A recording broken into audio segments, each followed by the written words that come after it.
Hey, what's up? Welcome to Sutherland Marine.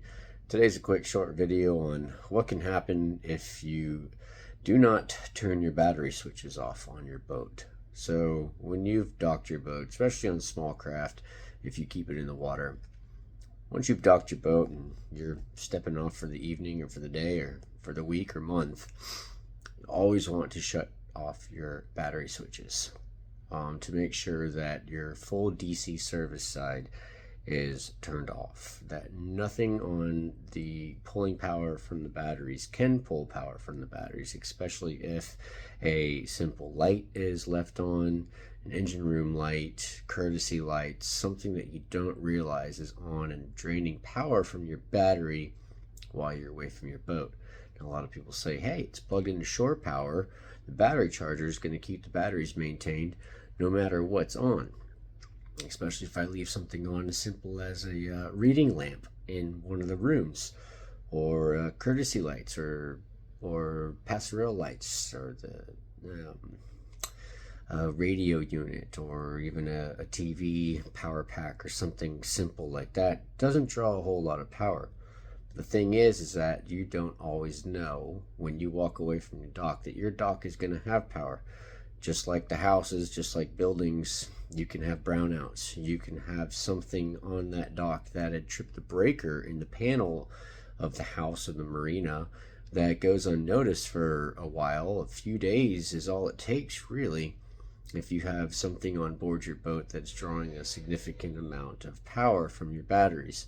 Now, what happens is that the shore power goes down, whether it's the breaker on the boat trip, the breaker on the pedestal trip, or the breaker that's feeding that service line for the dock trip, or there's just a brownout and a power outage in the area.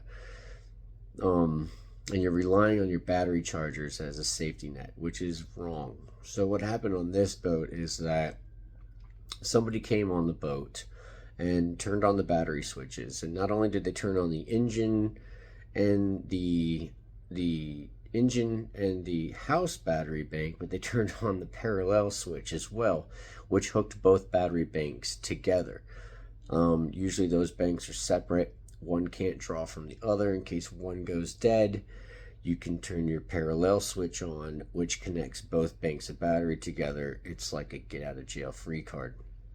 Unfortunately, this person came on, turned on both banks of batteries and the parallel, and then there's a second house service switch, a regular rotary switch, that does some service power. It was helm power and stuff like that. So everything was turned on. Now, the switches at the helm no longer have labels on them, and it's hard to tell is up on or is down on, so you don't really know which way's on or off, and not a whole lot of stuff on that switch bank works. So you flip a switch and nothing happens around the boat, you flip another switch and nothing happens. And so somebody came on the boat, turned on all the power, and then messed with the switches at the helm, and then they left. And what happened is that the dock lost power for a significant amount of time. I don't know. The dock was brown when I got there, which means it was out of power by the time that I got there today. And that's when I noticed that the boat had taken on a significant amount of water. There was about 2 feet of water in the engine room, just up to the crank pulley. Luckily, it did not get high enough to get into the dipstick pass through, where the dipstick tube goes into the side of the block. So no water got into the motor directly. However, there's a lot of moisture and humidity in the engine room now, which ultimately will find its way into everything. There was about 1.5 feet throughout the rest of the boat that is full of water as well. Now, the engine room and the cabin of this boat are separated through a bulkhead.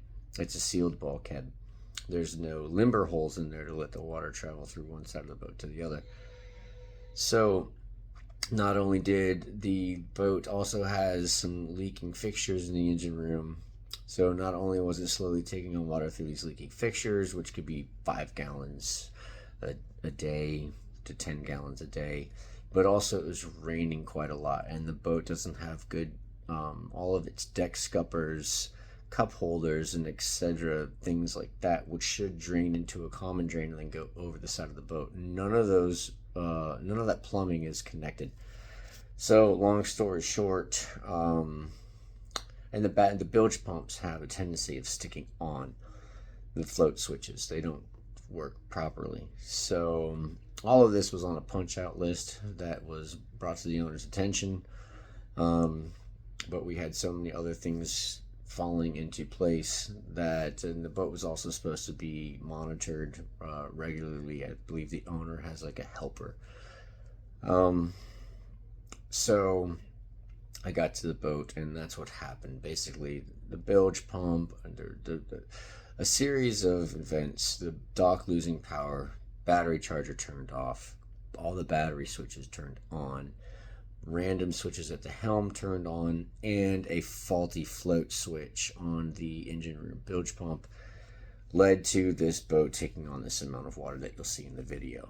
So pretty much that's about it. I'm going to skip to the video and let you see that. Well, this is never good. Look at that.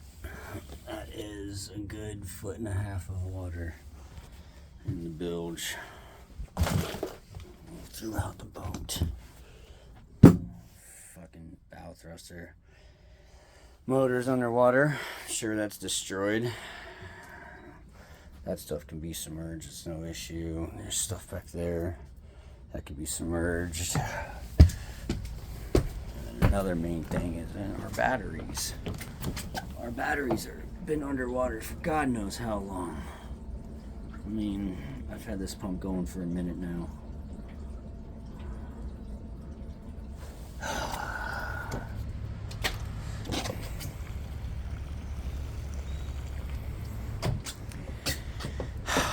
I just pickled these motors. We just refloat this boat, and then somebody comes on board, leaves all the batteries on, dicks with the switches up here. None of them are labeled, so of course they put all of them on or off.